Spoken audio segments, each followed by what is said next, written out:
Hello दोस्तों, welcome to stock market engineer. अभी मैंने चैनल पे दीपक नाइट्राइट का पूरा एनालिसिस अपलोड किया था।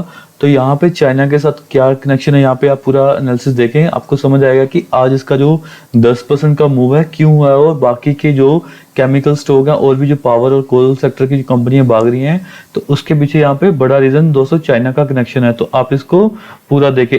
बट इस वीडियो में हम बात करेंगे यहाँ पे कि एएसएम लिस्ट के बाद सेबी ने यहाँ पे कोई नई लिस्ट निकाल दिया है, और वो देखेंगे वो नई लिस्ट क्या है और यहाँ पे कौन कौन से स्टॉक है इस नई लिस्ट में आ गए हैं। तो यहाँ पे देखिए एनएससी का सर्कुलर आया है 4 तारीख को। ये है कि जो कंपनी इन पे सर्वेलेंस लग रहा है जिनमें क्या है हाई इनकम्बेंस। तो दोस्तों मैंने इसका मतलब, मुझे पता नहीं था इसका मतलब क्या होता, मैंने जाके देखा इसका।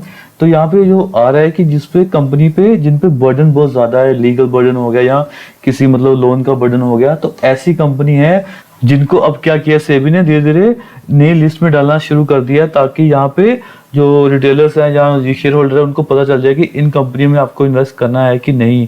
तो ये वैसे एक तरह से मैं बोलूँ कि अच्छी खबर है कि हमें पता चल जाए कि इन कंपनियों में क्या है कि बर्डन वाली कंपनियां हैं, तो यहाँ से हमें थोड़ा दूर रहना चाहिए। तो देखते हैं कि इनमें क्या क्या रूल लगेंगे अब। तो यहाँ पे देखिए पहले भी सर्कुलर आ रखे हैं, मैंने कभी इसको देखा नहीं है। आई थिंक अगर आपने देखा हो तो मुझे कमेंट करके बताइएगा।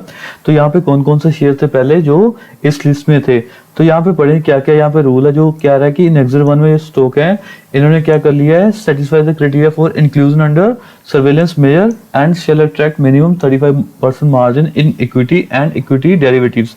तो दोस्तों जो पहले जो स्टॉक्स थे जो हम एएसएम लिस्ट में देखते थे वो सिर्फ और सिर्फ इक्विटी और कैश स्टॉक थे बोल सकता हूँ। बट यहाँ पे डेरिवेटिव के भी स्टॉक, डेरिवेटिव बोल रहा हूँ, एफएनओ के भी स्टॉक है यहाँ पे। तो कोई ना कोई यहाँ पे एफएनओ का भी स्टॉक है जिसपे यहाँ पे ये वाला रूल लगा है, यहाँ पे हाई इनकम्बेंस होगा। तो वहां पे क्या होगा कि कंपनी में हो सकता है कि यहाँ पे बड़ा सारा बर्डन हो या डिपेंडेंसी हो या लीगल कुछ ना कुछ यहाँ पे चीज है जिसपे हमें थोड़ा सा ध्यान देना चाहिए और थोड़ा सा दूरी बनाए रखनी चाहिए।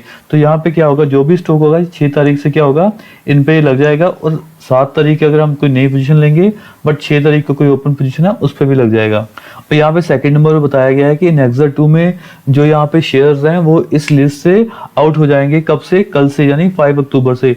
जो लास्ट है कंसोलिडेटेड लिस्ट है वो एनेक्सर 3 में है। तो ये लिस्ट पूरी इसने हमें साथ में अटैच करके दी है एक्सेल शीट में, तो वो हम डायरेक्टली ये तीनों एनेक्सर देखते हैं। तो इस लिस्ट में जो सबसे पहला स्टॉक है यहाँ पे वो है Sterling and Wilson Solar Limited. यहाँ पे जो दूसरा स्टॉक है वो मैक्रोटेक डेवलपर्स लिमिटेड। यहाँ पे थर्ड स्टॉक है संघी इंडस्ट्री लिमिटेड। मैंने ऑब्जर्व किया कि जितने भी यहाँ पे इंफ्रा के स्टॉक्स होते हैं उनमें काफी ज्यादा डेट होता है और साथ में काफी सारे यहाँ पे लीगल मैटर्स भी होते हैं। तो इन मेरे ख्याल से जो जब तक अच्छी कंपनी ना हो, जैसे गोदरेज प्रॉपर्टी टाइप अच्छी कंपनी ना हो, तो तब तक यहाँ पे इंफ्रा की कंपनी में इन्वेस्ट नहीं करना चाहिए। जैसे मैक्रोटेक डेवलपर्स, मुझे पता नहीं है कैसी कंपनी है, बट मैं आपको सजेशन दूंगा कि यहाँ पे छोटी मोटी इंफ्रा कंपनी में ना कभी इन्वेस्ट करें, क्योंकि उस कंपनियों के डूबने के चांसेस बहुत ज्यादा होते हैं। कई कंपनियां हैं जो इंफ्रा की जो डूब के कभी शेयर 200 पे ट्रेड किया करता है, 7-8 पे ट्रेड किया करता है। तो यहाँ पे थोड़ा सा ध्यान रखें। इसके बाद 4th नंबर पे आती है इंडस टावर लिमिटेड। ये इंडिया की लार्जेस्ट जो मोबाइल टावर इंस्टॉल करते हैं वहाँ उसकी कंपनी है।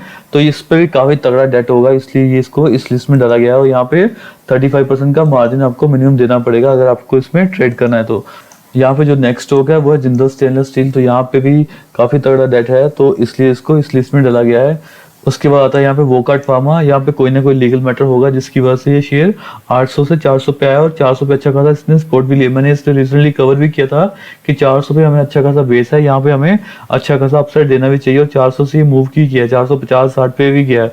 तो यहाँ पे आप इस स्टॉक में आपको ध्यान रखना है कि आपको इन्वेस्ट करना है कि नहीं, और यहाँ पे पूरा चेक करें कि ये स्टॉक क्यों इस लिस्ट में आया है। उसके बाद जो 7th स्टॉक है जिसको यहाँ पे इनकम्बेंस लिस्ट में डाला गया वो है यहाँ पे पनेशिया बायोटेक लिमिटेड। फिर उसके बाद यहाँ पे आता है जीएमआर इंफ्रा लिमिटेड। ये इंफ्रा वाले, मुझे लग रहा था कि इंफ्रा वाले ही ज्यादा स्टॉक होंगे यहाँ पे। उसके बाद यहाँ पे आ रहा है प्रकाश इंडस्ट्रीज लिमिटेड। जो 10th नंबर का स्टॉक है यहाँ पे प्राइम फोकस लिमिटेड।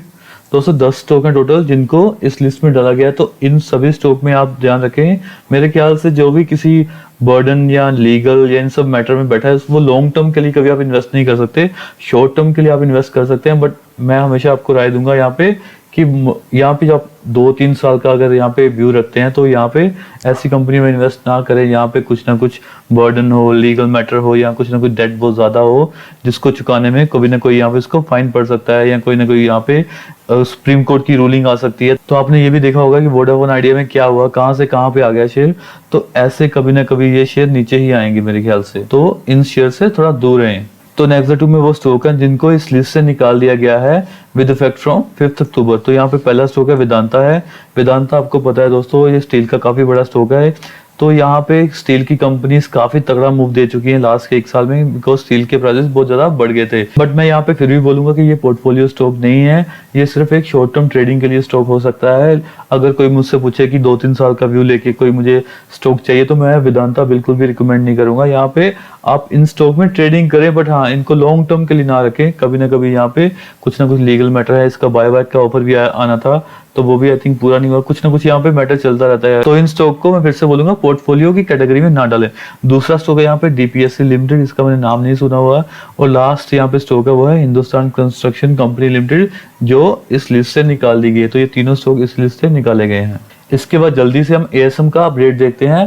तो सबसे पहले यहाँ पे क्या है, list of security shortlisted in long term ASM framework stage 1 with effect from 5 अक्टूबर। तो कल से कौन कौन से स्टॉक होंगे जो लॉन्ग टर्म लिस्ट में आ गए हैं, उसमें सबसे पहला है दोस्तों यहाँ पे रोलर टेनर्स लिमिटेड, और सेकंड स्टॉक है यहाँ पे सुजलोन एनर्जी। तो सुजलोन का तो नाम सुना हुआ है, बट ऊपर के स्टॉक का मैंने नाम नहीं सुना। तो आप देख लें कि इन स्टॉक को अब लॉन्ग टर्म स्टेज 1 में डाल दिया गया है, तो आप अब यहाँ पे थोड़ा सा कोशिश हो जाएं। मैंने ये पूरी लिस्ट चेक कर ली है, यहाँ पे और कोई चेंजेस नहीं हुआ है एएसएम फ्रेमवर्क में। लॉन्ग टर्म के जो सारे चेंजेस होने थे वो 4 अक्टूबर यानी आज से एप्लीकेबल हो चुके हैं। वो मैंने ऑलरेडी आपको अपडेट दे दिया है और मेरे यूट्यूब चैनल पे वो वीडियो अपडेटेड है। अब लास्ट में यहाँ पे शॉर्ट टर्म लिस्ट का भी अपडेट चेक कर लेते हैं एएसएम की।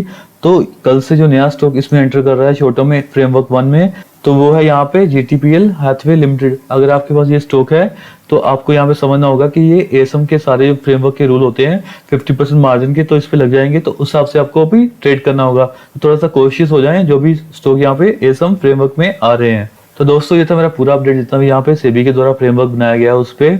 अगर आपको ये वीडियो अच्छा लगे तो प्लीज लाइक और शेयर करें और चैनल को सब्सक्राइब कर लें। Thank you.